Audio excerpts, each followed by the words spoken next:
کاروباروں میں اور ہمارے پیسوں میں شامل ہو رہا ہے، تو یہ بہت زیادہ سوچنے کی ضرورت ہے کہ کیسے کس طرح آج کل نئے طریقے ایسے بنا دیے گئے ہیں جس میں انسان یہ بھی نہیں سمجھ سکتا کہ یہ سود ہے۔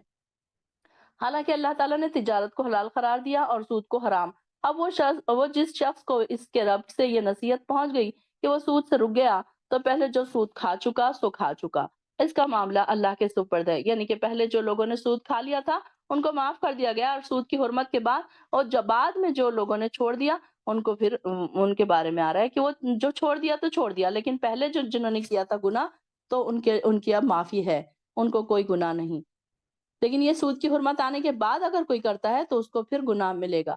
پھر جو بھی سود کھائے تو ایسے لوگ اہل دوزخ ہیں جس میں وہ ہمیشہ رہیں گے۔ اللہ تعالیٰ سود کو مٹاتا ہے اور صدقات کی پرورش کرتا ہے، اور اللہ کسی ناشکر بدعمل انسان کو پسند نہیں کرتا۔ اللہ تعالیٰ ہمیں ایسے لوگوں میں سے نہ بنائے۔ لا يحب واللہ لا يحب کل کفار اثیم۔ اللہ تعالیٰ ایسے گناہ گار لوگوں میں ہمیں شامل نہ کرے۔ البتہ جو لوگ ایمان لائے، انہوں نے اچھے کام کیے، نماز قائم کرتے رہے اور زکوٰۃ ادا کرتے رہے، ان کا اجر ان کے رب کے پاس ہے، انہیں نہ کوئی خوف ہوگا اور نہ وہ غمگین ہوں گے۔ دیکھیے نیک لوگوں کی صفات بتائی جا رہی ہے، کیسے ہیں وہ نیک لوگ؟ ان الذین آمنوا وعاملوا الصالحات۔ عامل الصالحات کی لسٹ بہت بڑی ہے، یہاں پر ہم ڈسکس نہیں کر سکتے۔ ہاں، نماز قائم کرنا اور زکوٰۃ دینا، ان کے پاس ان کا اجر اللہ تعالیٰ کے پاس ہے۔ اے ایمان والو، اللہ سے ڈرتے رہو، اور اگر واقعی تم مومن ہو تو جو سود باقی رہ گیا ہے اسے چھوڑ دو، اور اگر تم نے ایسا نہ کیا تو اس کے رسول کی جانب سے تمہارے خلاف اعلان جنگ ہے، اور اگر سود سے توبہ کر لو تو تم اپنے اصل سرمایہ سے حقدار ہو، اصل سرمایہ کے حقدار ہو، نہ تم ظلم کرو اور نہ تم پر ظلم کیا جائے، اور اگر مقروض تنگ دست ہے تو اسے اس کی آسودگی حالت کے تک مہلت دینا چاہیے، اگر اس کو اور چھوڑ ہی دو تو وہ تمہارے لیے بہت بہتر ہے۔ یعنی کہ کسی کے پاس کسی کو اگر ہم قرضہ دے رہے ہیں تو اس کو کیا کرنا ہے؟ مہلت دینا۔ اگر وہ تنگ دست ہے، پریشان ہے، تو مہلت دینا ہے، اور جتنا اگر آپ اس کو مہلت دیں گے تو وہ اتنا تم کو اجر ملے گا، اور اگر تم اس کو معاف ہی کر دو تو وہ زیادہ بہتر ہے۔ تو قیامت کے دن اگر جو انسان اس کے بھی بارے میں آتا ہے کہ جو انسان اگر کوئی کسی کو صدقہ دیتا ہے، وہ قرضہ دیتا ہے، تو اس کو ہر روز اس کے ڈبل صدقہ کرنے کا اجر ملتا ہے۔ جتنا پیسہ اس نے کسی کو ادھار دیا ہے، قرض دیا ہے، تو اتنا ہی پیسہ اس کو ہر روز اس نے اتنا ہی خرچ اللہ کی راہ میں خرچ کرنے کا، صدقہ کرنے کا اس کو اجر ملتا ہے۔ جب تم اللہ کے حضور لوٹائے جاؤ گے، پھر وہاں ہر شخص کو اس کا پورا عمل کا پورا بدلہ مل جائے گا، اور کسی پر کچھ ظلم نہ ہوگا۔ اے ایمان والو، جب تم کسی مقررہ مدت کے لیے ادھار کا معاملہ کرو تو اسے لکھ لیا کرو، اور لکھنے والا فریقین کے درمیان عدل و انصافی سے تحریر کرے۔ اب یہاں پر دیکھیے کہ یہ آیت نمبر 282 جو ہے، اس کو آیت دین کہا جاتا ہے۔ اس کی آپ ڈیٹیل ضرور یوٹیوب پہ سے سن لیں، بہت اچھی اس کی تفسیر ہم نے کی تھی، یہاں پر اتنا ٹائم نہیں ہے ہمیں کہ ہم اس کی تفصیل کر لیں۔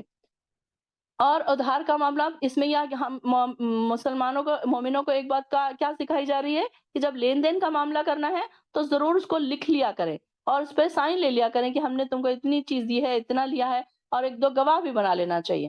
جسے اللہ تعالیٰ نے لکھنے کی قابلیت بخشی ہو، اسے لکھنے سے انکار نہیں کرنا چاہیے، اور وہ تحریر وہ شخص کروائے جس کے ذمہ قرض ہے، وہ اللہ سے ڈرتا ہے، اور لکھوانے میں کسی چیز کی کمی نہ کریں۔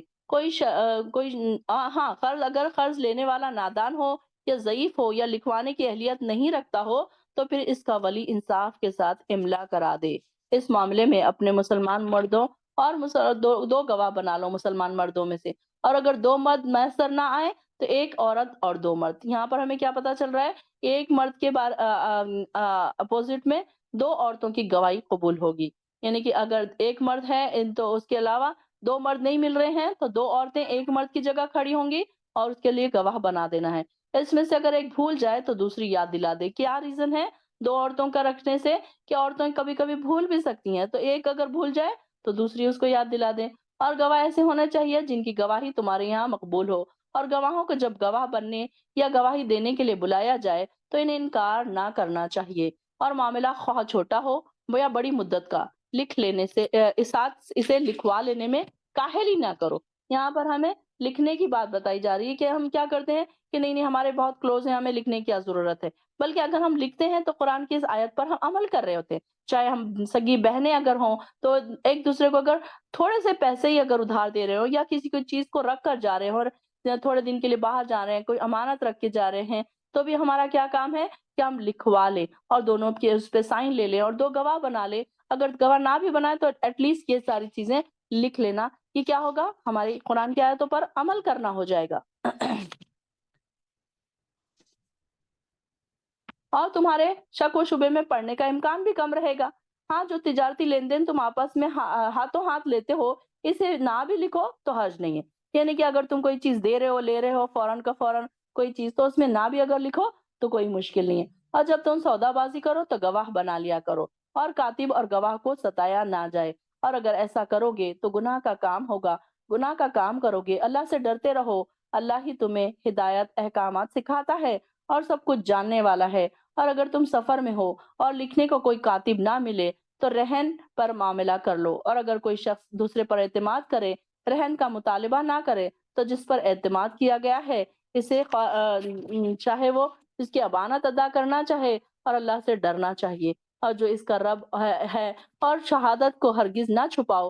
جو شخص شہادت کو چھپاتا ہے بے شک اس کا دل گناہ گار ہے۔ جو کام بھی تم کرتے ہو اسے اللہ خوب جانتا ہے۔ اب رہن کی بھی صورتیں بتائی جا رہی ہیں کہ سفر میں ہو سکتے ہیں یا پھر گھر میں ہو سکتے ہیں، کاتب نہیں مل رہا ہے، سفر میں ہے، تو کیا کرو، تو یہ کرو کہ کم سے کم کوئی چیز رہن رکھ دو، اور اگر کوئی نہیں مل رہا ہے، اگر کوئی ایسا انسان ہے جس کے اوپر تم بھروسہ کر سکتے ہو، تو پھر اس سے صرف لکھ لو، تحریر لکھ لو اور اپنے پاس رکھ لو۔ ضمانت کے طور پر رہن کا بھی مطالبہ کر سکتے ہیں کہ کوئی چیز بھئی اگر کسی کو، اب سمجھ لیجئے کہ سفر میں اگر کسی کا پاکٹ چوری ہو گیا، اب وہ چاہ رہا ہے کہ اس کو کچھ پیسے مل جائے تاکہ وہ گھر تک پہنچ جائے، تب وہ اس کو پیسے اگر چاہیے تو وہ کیا کرے پھر اپنی کوئی قیمتی چیز جیسے گھڑی ہے، موبائل ہے، کچھ ایسی چیز سامنے والے کے پاس رکھ دے اور ان سے کچھ پیسہ لے لے، اور وہ کہے کہ جب میں تمہیں پیسے واپس دوں گا تو یہ چیز تم سے واپس لے لوں گا۔ تو اعتماد کے طور پر پھر وہ کیا کرے کہ وہ کچھ چیز رہن رکھ دے۔ اور اللہ سے ڈرنا چاہیے، اس کا رب جو اس کا رب ہے، اور شہادت کو ہرگز نہ چھپاؤ۔ جو شخص شہادت کو چھپاتا ہے بے شک اس کا دل گناہ گار ہے، اور جو کام بھی تم کرتے ہو اسے اللہ تعالیٰ خوب جانتا ہے۔ جو کچھ آسمانوں میں ہے اور جو کچھ زمین میں ہے سب اللہ ہی کا ہے، اور جو کچھ تم تمہارے دلوں میں تم چھپاؤ یا ظاہر کرو، اللہ تم سے اس کا حساب لے گا۔ پھر جسے چاہے گا بخش دے گا اور جسے چاہے گا سزا دے گا، اور وہ ہر چیز پر قدرت رکھتا ہے۔ اب یہاں پر دیکھیے کہ آخری جو ایمان بالغیب کی جو 6 اجزاء ہیں، اس کا ذکر آگے آ رہا ہے کہ یہ جو آخری آیات ہیں سورہ بقرہ کی آخری آیات کی بھی ہمیں پتہ چلتا ہے کہ اس کی بہت زیادہ فضیلت آئی ہے۔ سورہ بقرہ کی آخری آیات کی ایک روایت میں آتا ہے رسول اللہ صلی اللہ علیہ وسلم نے ان آیاتوں کے بعد آمین کہنے کی بھی ترغیب دی، کیونکہ اس کے آخری میں دعا بھی ہے، اور جو شخص رات کو سوتے وقت سورہ بقرہ کی آخری 2 آیات پڑھ لے تو وہ اس کو کفایت کرتی ہے، یعنی کہ یہ اس کو ہر چیز سے کافی ہو جائے گی۔ اور یہ بھی ہمیں پتہ چلتا ہے کہ سورہ بقرہ اگر ہم روز پڑھتے ہیں تو شیطانوں سے، جنوں سے، اثرات سے، جو بھی چیزیں، کوئی جادو اگر کر رہا ہے تو اس سے بھی ہم بچ سکتے ہیں۔ سورہ بقرہ کی یہ فضیلت تو ہم نے پہلے ہی دیکھی ہے، لیکن ایٹ لیسٹ سورہ بقرہ جو نہیں پڑھ سکتا ہے، کم سے کم اس کی جو آخری 2 آیات ہے تو اس کو ہی ہمیں صبح اور شام کے اذکار میں بھی شامل کرنا چاہیے اور سوتے وقت بھی پڑھنا چاہیے۔ تو اس سے ہم ہر چیز سے بچ سکتے ہیں کہ جو جادو کوئی کر رہا ہے، کوئی حسد ہے، کوئی نظر بد ہے، یہ ساری چیزوں سے انسان پھر بچ سکتا ہے۔ تو آخر کی جو آیات ہے امید کرتی ہوں کہ ساری بہنوں کو یاد ہی ہوگی، کہ اکثر یہ سب کو یاد ہی ہوتی ہے۔ آمن الرسول سے جو ہے یہاں سے جو شروع ہوتی ہے یہ، تو یہاں پر دیکھیے کہ رسول پر جو کچھ اس کے رب کی طرف سے نازل ہوا اس پر وہ خود بھی ایمان لائے اور سب مومن بھی ایمان لائے۔ یہ سب اللہ پر، اس کے فرشتوں پر، اس کی کتابوں پر اور اس کے رسولوں پر ایمان لائے۔ یعنی کہ ایمان بالغیب کے 6 اجزاء ہیں جو ہم نے پہلے بھی پڑھے تھے، کہ جب تک ہم یہ 6 اجزاء پر ایمان نہیں لاتے تو ہمارا ایمان مکمل نہیں ہے۔ اور کیا ہے، ہم اللہ کے رسولوں میں سے کسی پر فرق نہیں کرتے، تفریق نہیں کرتے، اور وہ یہ کہتے ہیں کہ ہم نے اللہ کے احکام سنے اور ان کی اطاعت کی، سمعنا و اطعنا۔ کیا ہم اپنے دل میں یہ کہہ رہے ہیں؟ ابھی اپنے دلوں میں کہہ لیجئے، اپنی زبانوں سے کہہ لیجئے، سمعنا و اطعنا، کہ اللہ ہم تیرے جو بھی احکام سنیں گے ہم اس کے برابر اس کی پیروی کریں گے، ہم اطاعت کریں گے اس کی، اور ہم فوراً سمعنا سننے کے فوراً بعد اطاعنا کرنے والے بنے. ہم اللہ کی کتاب پڑھ رہے ہیں، اس کو سمجھ رہے ہیں، اس کا ہم چاہتے ہیں کہ اللہ تعالیٰ کا نور ہمارے اندر پیدا ہو جائے، اللہ کی اطاعت ہمارے اندر پیدا ہو جائے، تو فوراً اپنے اپنے دلوں میں کہہ لیں سمعنا و اطعنا، اللہ ہم نے سن لیا اور ہم اس کی اطاعت کریں گے، بہت جلد ہم اس کی اطاعت کریں گے.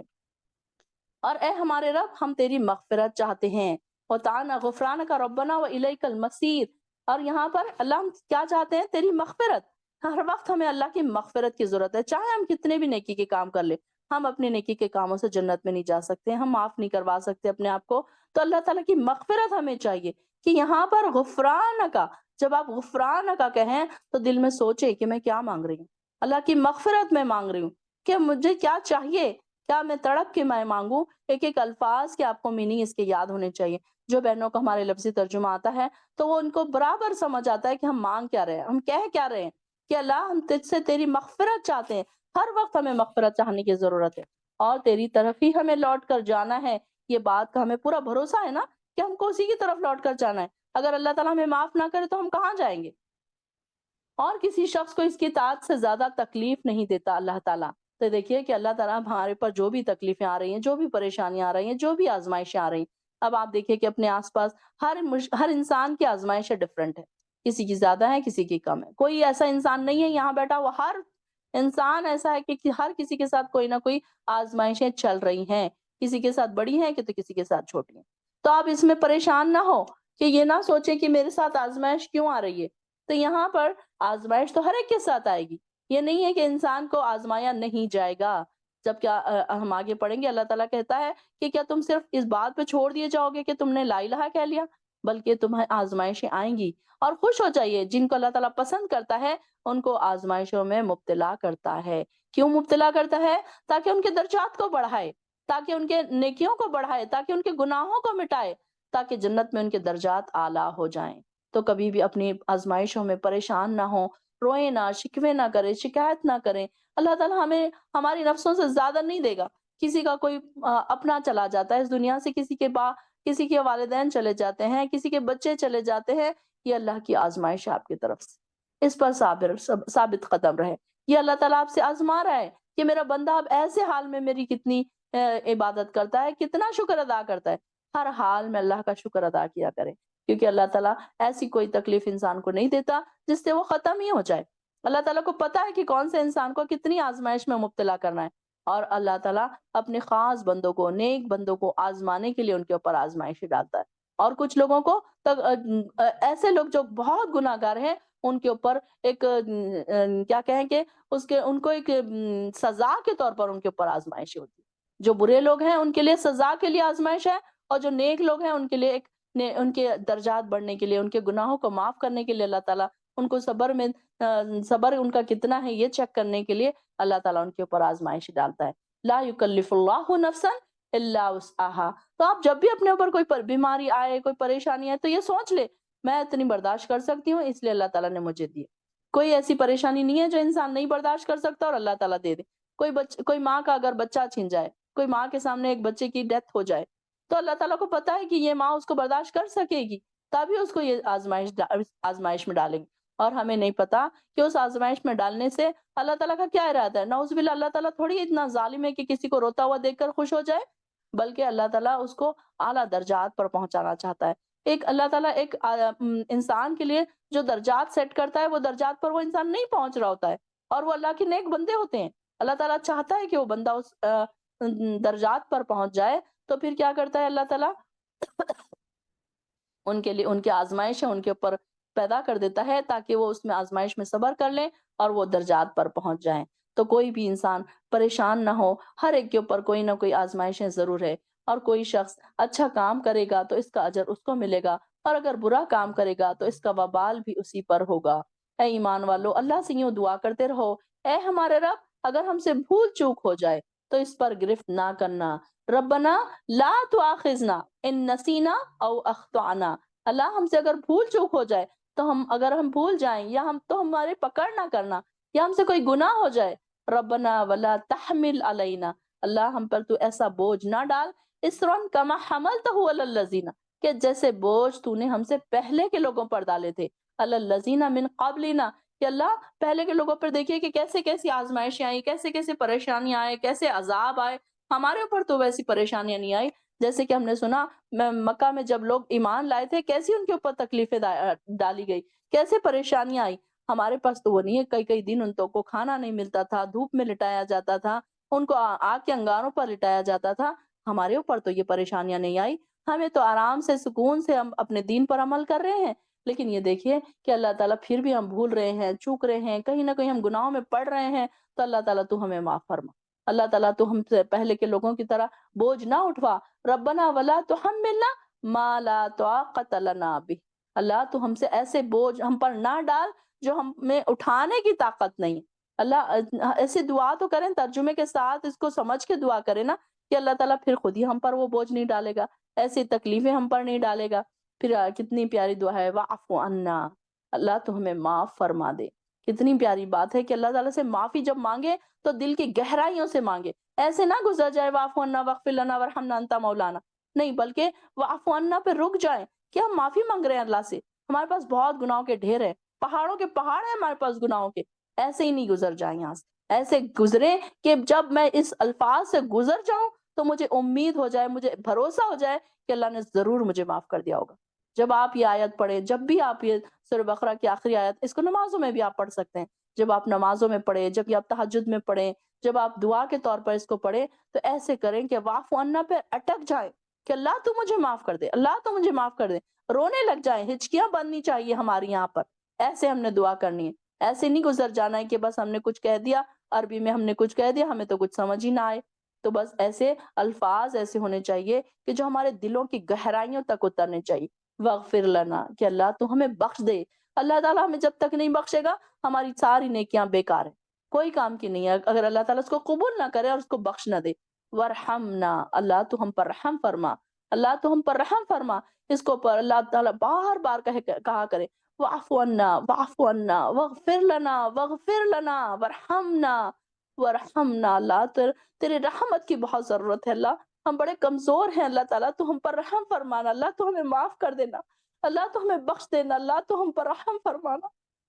اللہ تو ہم بہت گناہ گار ہیں اللہ، اللہ ہمارے پاس بہت نیکی ہے، بہت گناہ، ڈھیر بھر کے گناہ ہے اللہ، ہم بات کرتے ہیں تو گناہ گار ہو جاتے ہیں، اللہ ہم نیکیاں بھی کرتے ہیں تو ہماری بڑی نیکیاں کمزور ہیں اللہ، تجھ سے ہم دعا کرتے ہیں کہ واعف عنا، اس طریقے سے دعا کیا کریں، واغفر لنا، کہ اللہ ہم کو معاف کر دے، اللہ تو ہم پر رحم فرما۔ اگر اللہ تعالیٰ نے ہم پر رحم نہ فرمایا تو ہمارا آخرت میں کیا انجام ہوگا، ہم سوچ سکتے ہیں؟ کیسے دوزخوں کا ذکر آتا ہے، کیسے دو برے لوگوں کا ذکر آتا ہے، کیسے وہ لوگ غمگین ہوں گے، کیسے وہ لوگ پریشان ہوں گے۔ اللہ تو ہم پر رحم فرمانا، ورحمنا ورحمنا، اس طریقے سے دعائیں کیا کریں کہ اللہ تعالیٰ ہمیں معاف کر دے، اللہ تو ہم پر رحم فرمانا، اللہ تعالیٰ تو بڑا غفور الرحیم ہے، انت مولانا فانصرنا علی القوم الکافرین، اللہ تعالیٰ تو ہماری مدد فرمانا۔ اللہ تعالیٰ سے جب دعا کریں تو ایسے دعا کریں کہ ہم ضرور اللہ سے معافی ایسی مانگیں کہ اللہ تعالیٰ ضرور ہمیں معاف کر دے، یہ نہ کریں کہ ہم جلدی جلدی میں کیا مانگ رہے ہیں ہمیں خود بھی نہ پتا چلے۔ ایسی دعائیں کریں کہ اللہ تعالیٰ ہمارے دلوں کو ٹچ ہونے والی ہو، چھو لینے والی دعائیں ہوں۔ اللہ تعالیٰ سے ایسی معافی مانگے کہ اللہ تعالیٰ کو بھی پتا چلے کہ میرا بندہ رو رہا ہے، گڑ گڑا رہا ہے، کہ اللہ تعالیٰ اسے معاف کرے، بغیر نہ چھوڑے۔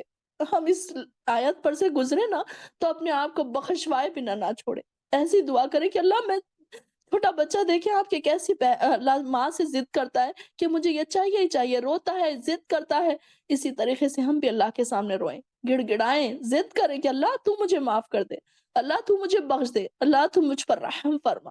اللہ تعالیٰ نے اگر ہم پر رحم فرما دیا، معاف کر دیا، بخش دیا، تو ہم کامیاب ہو گئے۔ دنیا کی کامیابی کوئی کامیابی نہیں ہے، بلکہ آخرت کی کامیابی ہے، اصل کامیابی ہے۔ وآخر الدعوانا الحمد للہ رب العالمین۔